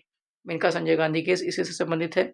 उसके बाद स्वच्छ पर्यावरण का अधिकार, इंटरनेट का अधिकार, ठीक, निष्ठा का अधिकार, सब कुछ कहाँ पर है? अनुच्छेद 21 में है, क्योंकि अल्टीमेटली ये प्राण एवं दैहिक स्वतंत्रता से जुड़ा हुआ है। ठीक, नैसर्गिक न्याय का सिद्धांत लागू होता है, तो नैसर्गिक न्याय का सिद्धांत ये प्रशासनिक कार्यवाहियों में भी लागू होता है, अर्धन्यायिक कार्यवाहियों में भी और न्यायिक कार्यवाहियों में भी लागू होता है। एक नागरिक द्वारा सभा करने के अधिकार का प्रयोग किया जा सकता है, बशर्ते कि सभा कैसी हो? शांतिपूर्ण हो। नागरिक द्वारा सभा करने के अधिकार का प्रयोग हम कर सकते हैं। आपको पता है सभा करने का अधिकार, ठीक है, ये किसमें आपका होता है? अनुच्छेद 19(1)(b) में ये कहा गया है कि ठीक है आप सभा बनाइए, सभा करिए, लेकिन हथियार रहित होना चाहिए और शांतिपूर्ण होना चाहिए, इसे ध्यान देना है। भारतीय संविधान का अनुच्छेद 25 संबंधित है धर्म की स्वतंत्रता से, बता चुका हूँ। धर्म को मानने का अधिकार, धर्म संबंधी कर्मकांडों को मनाने का अधिकार, वो सब क्या अनुच्छेद 25 में। 26 में क्या है सर? मैनेज करने का, धार्मिक संबंधी जो भी रीति रिवाज है और सब चीज़ें हैं, मंदिर मस्जिद जो भी कुछ, उसके प्रबंधन का अधिकार अनुच्छेद 26 के तहत उसका भी अधिकार दिया गया है आपको। 27 में क्या है सर? अनुच्छेद 27 में कहा गया है कि टैक्स, धर्म के नाम पे कोई टैक्स नहीं देगा। 28 में क्या है? धार्मिक शिक्षा के लिए कोई आपको फोर्स नहीं कर सकता। संविधान के अनुच्छेद 14 में दिया गया है क्या? तो विधि के समक्ष समता का अधिकार, कानून की निगाह में विधि की निगाह में सब बराबर हैं, और विधियों के समान संरक्षण ये भी कहा गया है? अनुच्छेद 14 में। तो विधि के समक्ष समता ब्रिटेन से लिया गया है, विधियों के समान संरक्षण अमेरिका से लिया गया है। भारत के संविधान में संघ शब्द का प्रयोग किया गया है, हाँ, अनुच्छेद 1 में ही कहा गया है इंडिया जो कि भारत है राज्यों का संघ होगा, और अनुच्छेद 34 में भी कहा गया है, ठीक है, सेना कानून की बात अनुच्छेद 34 में, और क्या है? सैन्य कानून की बात कही गई है अनुच्छेद 34 में, ठीक है, इस चीज को ध्यान रखना है। सर अनुच्छेद 33 में क्या है? अनुच्छेद 33 में जो भी मैंने थोड़ी देर पहले आपसे बताया था कि संसद को कुछ समूहों के अधिकारों को सीमित करने या छीनने का अधिकार देता है, जैसे सशस्त्र बल, पुलिस, खुफिया एजेंसी और दूरसंचार कर्मियों के सदस्यों के क्या होगा? इनके जो अधिकार हैं उनको छीन लिया जाएगा अनुच्छेद 33 के तहत संसद के द्वारा। उसके बाद सर इसमें और क्या? अनुच्छेद 34 में क्या है? अनुच्छेद तो ये क्यों, अच्छा अनुच्छेद 33 वाला ये क्यों आया अस्तित्व में? ये इसलिए आया ताकि जो लोग अपने कर्तव्यों का क्या करें, ठीक से निर्वहन कर सकें और अनुशासन बनाए रखें। अनुच्छेद 34 भी सर बता दिए इसी वक्त। हाँ, बता दे रहे हैं। अनुच्छेद 34 में क्या कहा गया था? अनुच्छेद 34 जो है सैन्य कानून से संबंधित है। ये अनुच्छेद 34 जो है आपका सैन्य कानून से संबंधित है। सैन्य कानून से इंग्लिश में मार्शल लॉ भी कहते हैं, मार्शल लॉ भी कहते हैं, ठीक। और इसी में संघ वर्ड का यूज भी किया गया है। संघ वर्ड अनुच्छेद प्रथम में भी है। इंडिया जो कि भारत है, राज्यों का क्या होगा? संघ होगा, ये कहा गया था वहां भी। लेकिन संघीय शब्द का प्रयोग हमारे संविधान में नहीं किया गया है, पूछा भी गया है। संघीय शब्द का प्रयोग हमारे संविधान में नहीं किया गया है। तो भारत के संविधान में संघ शब्द का प्रयोग किया गया अनुच्छेद 34 में, और प्रथम अनुच्छेद में भी कहा गया कि इंडिया जो कि भारत है, राज्यों का क्या होगा? संघ होगा। और ये भी आपको पता होना चाहिए कि भारत के राज्यों जो भी भारत के हिस्से हैं, जो राज्य भारत के हिस्से हैं, उनको भारत संघ से अलग होने का अधिकार नहीं है, वो अलग कभी भी नहीं हो सकते। जबकि अमेरिका में क्या, जो वहाँ 50 राज्य हैं, उसमें से प्रत्येक राज्य को यूएसए देश से अलग होने का अधिकार है, ठीक। अच्छा, भारतीय संविधान का वह अनुच्छेद जिसमें अल्पसंख्यक वर्गों को अपनी रुचि की शिक्षा संस्थानों की स्थापना, उसके प्रशासन प्रबंधन का अधिकार है, तो अनुच्छेद 30 को बता चुका हूँ। अल्पसंख्यक वर्गों को अपनी रुचि की शिक्षा संस्थानों की स्थापना और प्रशासन का अधिकार कहाँ दिया गया है? तो अनुच्छेद 30 में दिया गया है। अच्छा सर, अनुच्छेद 29 में क्या है? भाषा, लिपि, संस्कृति का संरक्षण का अधिकार अनुच्छेद 29 में। दोनों ही अनुच्छेद 29 और 30 किसके लिए है? संस्कृति शिक्षण संस्थाओं की स्थापना और प्रशासन करने का अल्पसंख्यक वर्गों का अधिकार है, अनुच्छेद 30 हो गया। और अल्पसंख्यक वर्गों के हितों का संरक्षण यानी 29, इसमें क्या है? भाषा, लिपि, संस्कृति के संरक्षण की बात कही गई है, किसमें? अनुच्छेद 29 में, ठीक है। तो अल्पसंख्यक वर्गों के हितों का संरक्षण अगर बोले, यानी भाषा, लिपि, संस्कृति के संरक्षण की बात करें, तो अनुच्छेद 29। और अल्पसंख्यक जो लोग हैं, अल्पसंख्यक जो समुदाय है, उसके द्वारा अपने शिक्षण संस्थाओं की स्थापना करने की बात कहे और उसके प्रशासन प्रबंधन करने की बात कहे, तो वो कहाँ पर आएगा? अनुच्छेद 30 में आ जाएगा, ठीक।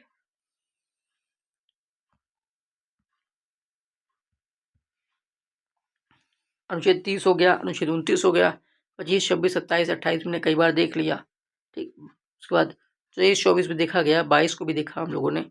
आगे देख लेते हैं, वह अधिकार जिसको डॉक्टर अम्बेडकर द्वारा संविधान के हृदय में आत्मा कहा गया है, संवैधानिक उपचारों का अधिकार, अनुच्छेद 32, ठीक, ये उसमें दिया गया है। तो प्रस्तावना को किसने आत्मा कहा था? ठाकुरदास भार्गव ने, ठीक। आगे देख लेते हैं,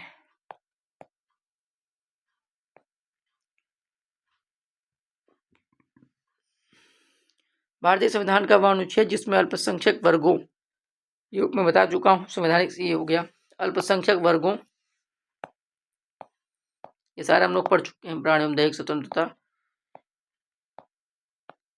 कहाँ चला गया? हाँ, संवैधानिक उपचारों का सिद्धांत जो है, ये डॉक्टर अम्बेडकर वाला भी हम लोग पढ़ रहे थे, इस चीज को हो गया है। फिर सर्वोच्च न्यायालय द्वारा समुचित पर्यावरण के अधिकार को मैंने आपसे कहा कि स्वच्छ पर्यावरण का अधिकार भी किससे जोड़ा गया है? प्राण एवं दैहिक स्वतंत्रता यानी अनुच्छेद 21 से। मानव अधिकारों की सार्वभौम घोषणा अनुच्छेद 6, मानव अधिकारों की जो सार्वभौम घोषणा, इसका अनुच्छेद 6 किससे संबंधित है? कि कानून के समक्ष एक व्यक्ति के रूप में मान्यता का अधिकार से संबंधित है, ठीक। कानून के समक्ष एक व्यक्ति के रूप में मान्यता का अधिकार किसमें है? अनुच्छेद 6 में। किसके? मानव अधिकार के सार्वभौमिक घोषणा को। इसको आपको थोड़ा एक बार पढ़ ही लेना होगा, पढ़ के ध्यान रखना होगा। यूएसए के संविधान में पहले 10 संशोधनों के लिए सामूहिक नाम क्या दिया गया? इसको नाम दिया गया बिल ऑफ राइट्स। और ये बिल ऑफ राइट्स ही क्या है? हमने वहीं से इसी को आधार मान करके एक प्रकार से हमने क्या लिया है? मूल अधिकार अपने देश में लिया। तो मूल अधिकार या मौलिक अधिकार कहाँ से लिया गया? किस देश से हमारे संविधान में?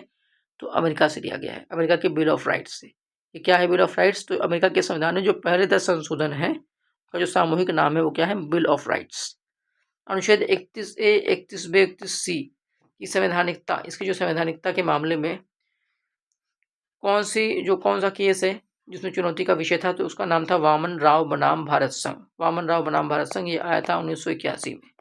वामन राव बनाम भारत संघ जो मामला है आया था 1981 में। इस चीज को भी ध्यान रखना है। तो वामन राव बनाम भारत संघ, ठीक। वामन राव बनाम भारत संघ वाली बात कब हुई थी? 1981 में। इसमें अनुच्छेद 31A, 31B और 31C की जो संवैधानिकता है, उसको क्या किया गया था? चैलेंज किया गया था। ये चीज ध्यान देना है। इसमें एक बात कही गई थी बहुत महत्वपूर्ण। इसके पहले थोड़ा सा हम आपको बता देते हैं अनुच्छेद 34 के बारे में। देखिए, भारतीय संविधान का अनुच्छेद 34 मार्शल लॉ के दौरान, सैन्य कानून के दौरान अधिकारों पर प्रतिबंध लगाता है। यह संसद को मार्शल लॉ के दौरान दिए गए कुछ कार्यों की क्षतिपूर्ति करने और उन्हें वैध बनाने की शक्ति देता है। ठीक, तो क्या है इसमें, संसद उन लोगों को क्षतिपूर्ति दे सकती है जिन्होंने मार्शल लॉ के दौरान कार्य किया है। संसद मार्शल लॉ के दौरान किए गए किसी भी दंड, सजा, जब्ती को वैध कर सकती है।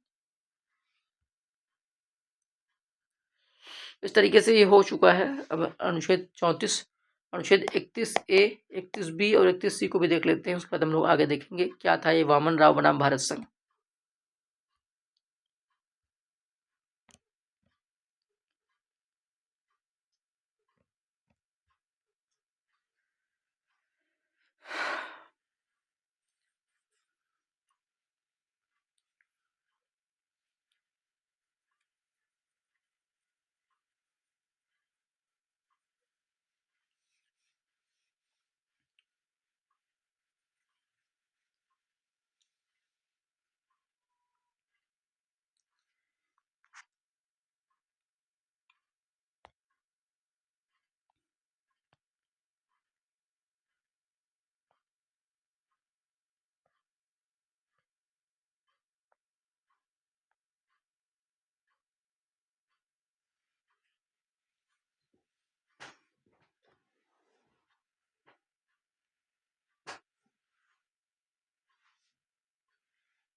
तो भारतीय संविधान का जो अनुच्छेद 31A है वो संपत्ति अधिग्रहण से जुड़े कुछ कानूनों को मौलिक अधिकारों के आधार पर चुनौती दिए जाने से बचाता है। ठीक है, मौलिक अधिकारों के उल्लंघन के आधार पर चुनौती देने से बचाता है। कौन सा? आपका ये अनुच्छेद 31A। कुछ इस तरीके से अनुच्छेद 31B और 31C भी था। तो इसकी संवैधानिकता के मामले में चुनौती का विषय थी किसमें? वामन राव बनाम भारत संघ के मामले में। भारत संघ 1981 का मामला था। भारतीय संविधान के अनुच्छेद 31A, 31B और 31C की संवैधानिकता या संवैधानिक वैधता से जुड़ा था मामला। इस मामले में सुप्रीम कोर्ट ने कई अहम फैसले सुनाए थे। देखिए, पहली बात तो ये कहा कि 31A के तहत आने वाले जो भी नियम जो होंगे वो मौलिक अधिकारों को सीमित करते हैं। 31A के तहत जो भी नियम बनाए गए हैं मौलिक अधिकारों क्या कर रहे हैं? वो सीमित कर रहे हैं, दबा रहे हैं। लेकिन वे संविधान के का जो मूल ढांचा है उसको क्या कर रहे हैं? उसका उल्लंघन नहीं करते। मूल ढांचा वाला सिद्धांत कब आया था? केशवानंद भारती केस में, अप्रैल 1930 में। यहाँ पे मूल ढांचा वाला मामला आया था केशवानंद भारती वाला केस। ठीक, तो ये कब हुआ था? अप्रैल 1973 की बात है। तो यहाँ पर यही कहा गया वामन राव वाले में कि 31A मौलिक अधिकारों को क्या कर रहा है? सीमित तो कर रहा है, लेकिन अभी भी संविधान के मूल ढांचे का उल्लंघन नहीं करता। केशवानंद भारती मामले से पहले एक आपको मैं बता चुका हूँ, 9वीं अनुसूची कब जोड़ी गई थी? प्रथम संविधान संशोधन 1951, भूमि सुधार जैसे विषय को उसमें लाया गया था, और कुछ ऐसे विषय जो सरकार चाहती थी कि वो हाई कोर्ट या सुप्रीम कोर्ट में जाकर के चैलेंज ना हो जाए, क्वैश ना हो जाए, उन सारे विषय को भी यहाँ पे डाल देती थी 9वीं अनुसूची में। यहाँ पर एक प्रकार से उसका रोक लगा था। केशवानंद भारती मामले से केशवानंद भारती 1973 के पहले जो 9वीं अनुसूची में शामिल कानूनों को मौलिक अधिकारों के उल्लंघनों के लिए चुनौती नहीं दी जा सकती थी। भाई कि अगर 1973 के पहले से जो भी मामले थे जिसको 1973 के पहले से अनुसूची 9 में जोड़ा गया था, डाला गया था, तो उनको जो है क्या हुआ, चुनौती नहीं दी जा सकती थी। लेकिन केशवानंद भारती मामले के बाद किए गए संशोधनों को संविधान के मूल ढांचे के उल्लंघन के आधार पर चुनौती दी जा सकती है, ऐसा कहा गया। ठीक, तो स्टेयर डेसिस सिद्धांत के केवल उन कानूनों पर लागू होता है जो संविधान द्वारा संरक्षित हैं। स्टेयर डेसिस सिद्धांत यही कहता है कि हम केवल उन्हीं कानून पर लागू करेंगे सिद्धांत को जो संविधान द्वारा संरक्षित है। आपको ये स्टेयर डेसिस सिद्धांत नहीं याद रखना है, बस खाली याद इतना रखना है कि जो 31A है, 31B, 31C है, इसकी संवैधानिकता के मामले में चुनौती का विषय था। ये कौन सा केस था? वामन राव बनाम भारत संघ, अनुच्छेद 1981 में आया था। इसने कहा कि 31A जो है ये मौलिक अधिकारों को सीमित तो कर रहा है, लेकिन जो मूल ढांचा है सिद्धांत उसको नहीं छेड़छाड़ नहीं हो पा रहा, इसका उल्लंघन नहीं कर रहा है, इसलिए इसको चलने देते हैं। कहने का मतलब कि केशवानंद भारती का वाद जो 1973 का था, उसके पहले के जो भी कानून थे, यानी 1973 के पहले जो भी कुछ कानून थे, इसके जो भी कुछ नियम विनियम थे, इसको 9वीं अनुसूची में डाला गया था ताकि उसको चैलेंज ना कर सके। ठीक है, उसको माना गया कि ठीक है आप चुनौती मत दीजिए, कोई दिक्कत नहीं, क्योंकि वो पहले से डाला हुआ उसमें मौलिक अधिकारों के उल्लंघन के जो चुनौती बने हुए थे डाला गया था उसमें। लेकिन उसके बाद किए गए संशोधनों को संविधान के मूल ढांचे के उल्लंघन माना गया, और ठीक है उसको अब चुनौती दी जा सकती है, ये बात कहा गया यहाँ पर। यह मामला जो है महाराष्ट्र में कानून को लेकर के शुरू हुआ था। इस मामले में यह भी चर्चा हुई कि क्या आपातकाल के दौरान किया गया संविधान का 40वां संशोधन वैध था। ये भी, इसकी वैधता को भी चेक किया गया था, 40वां संविधान संशोधन को भी चेक किया गया था। इस मामले में सुप्रीम कोर्ट ने मूल ढांचे के सिद्धांत का पालन किया था, इस चीज को भी ध्यान रखना है। तो बहुत इंपॉर्टेंट मैटर था ये। वामन राव को हमने पढ़ लिया ढंग से। अब अगला प्रश्न है कि वह व्यक्ति जिसने मूल अधिकारों को हमारे लोगों के लिए प्रतिज्ञा तथा सभ्य विश्व के लिए के साथ किया गया समझौता कहा था, तो किसे कहा था? डॉक्टर एस राधाकृष्णन ने। डॉक्टर एस राधाकृष्णन जो कि भारत के पहले उपराष्ट्रपति थे और भारत के दूसरे राष्ट्रपति थे, इन्होंने कहा था कि जो मूल अधिकार है या मौलिक अधिकार है, ये हमारे लोगों के लिए एक प्रतिज्ञा है तथा सभ्य विश्व के साथ किया गया एक समझौता है। डॉक्टर एस राधाकृष्णन की जो बर्थडे इनका है 5 सितंबर को पड़ता है, इसलिए इनके बर्थडे वाले दिन ही क्या मनाते हैं? टीचर्स डे मनाते हैं हम लोग, नेशनल टीचर्स डे। भारत के सभी नागरिकों को किसी भी पेशा या व्यवसाय करने के अधिकार को सुरक्षित करता है क्या? संविधान का 19(1) का G, ये जो अनुच्छेद है इसमें किसी भी पेशा या व्यवसाय करने के अधिकार को सुरक्षित किया गया है। फिर संविधान के अनुच्छेद 19 के 1 के सब क्लॉज G के अंतर्गत कोई मौलिक अधिकार नहीं है। ये मौलिक अधिकार तब नहीं होगा जब मान लीजिए अब आपसे ये कहा गया कि ठीक है आप कोई भी पेशा कर सकते हैं, आप कोई भी काम कर सकते हैं, कोई व्यवसाय कर सकते हैं, व्यापार कर सकते हैं, लेकिन इसका मतलब ये नहीं कि आप मादक द्रव्यों के व्यवसाय करने के लिए आगे बढ़ जाएं। तो इस मौलिक अधिकार को नहीं दिया गया कि आप मादक द्रव्यों के व्यवसाय को प्रोत्साहित करें। आगे देख लेते हैं। संविधान की प्रस्तावना सभी भारतीय नागरिकों को उपलब्ध कराने के लिए वायदा नहीं करती, तो क्या नहीं करती है? पूजा की समानता, ये सबके लिए ये प्रयास नहीं करती। उपासना की स्वतंत्रता की बात यहाँ पे नहीं की जाती, ठीक है ना। तो प्रस्तावना में वैसे भी समानता की बात की गई है। प्रस्तावना में कितने प्रकार के न्याय की बात की गई? तो सामाजिक, आर्थिक और राजनीतिक न्याय की बात की गई, इस चीज को ध्यान देना है। सामाजिक, आर्थिक, राजनीतिक न्याय की बात की गई है 3 प्रकार के, और विचार, अभिव्यक्ति, धर्म, विश्वास और उपासना की स्वतंत्रता की बात की गई है। ठीक, आगे देख। लेकिन वायदा नहीं करती है कि भैया हमको पूजा की समानता प्रोवाइड कराएंगे ही, मूल अधिकार नहीं है। समान कार्य के लिए समान वेतन, ये कहाँ पर है? डीपीएसपी में है। डीपीएसपी में 39D में है, ठीक है। समान कार्य के लिए समान वेतन, ये डीपीएसपी में राज्य के नीति निर्देशक तत्वों में है।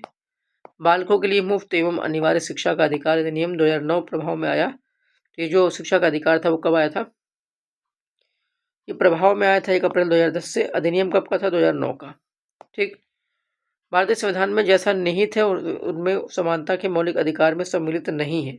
क्या आर्थिक समानता? आर्थिक समानता जो है वो सम्मिलित इसमें नहीं। तो भारतीय संविधान में जैसा निहित है उनमें समानता के मौलिक अधिकार में सम्मिलित नहीं है। क्या नहीं? समानता में आपका आर्थिक समानता नहीं, ठीक। आगे देख लेते हैं। भारतीय संविधान के अधीन केवल भारत के नागरिकों को यही अधिकार प्राप्त है। कौन सा? मैं आपसे बता चुका हूँ, धर्म, मूल, वंश, जाति, लिंग या जन्म स्थान के आधार पर कोई भी भेद नहीं होगा। कौन कौन से ऐसे अनुच्छेद हैं जिसमें केवल भारतीयों के मौलिक अधिकारों का वर्णन है? तो अनुच्छेद 15, अनुच्छेद 16, अनुच्छेद 19, अनुच्छेद 29 और अनुच्छेद 30। ये केवल और केवल क्या करते हैं? भारतीयों के मौलिक अधिकारों की बात करते हैं। इसमें ये एक्सक्लूसिवली सिर्फ इंडियंस के लिए है। ये आपातकालीन स्थिति में विलंबित किए सकते हैं क्या? मौलिक अधिकार। आपातकालीन मतलब एक होता है राष्ट्रीय आपातकाल, अनुच्छेद 352, एक राज्य में राष्ट्रपति शासन, अनुच्छेद 356, और अगला है वित्तीय आपातकाल, अनुच्छेद 360। ये कभी नहीं लगाया गया अब तक।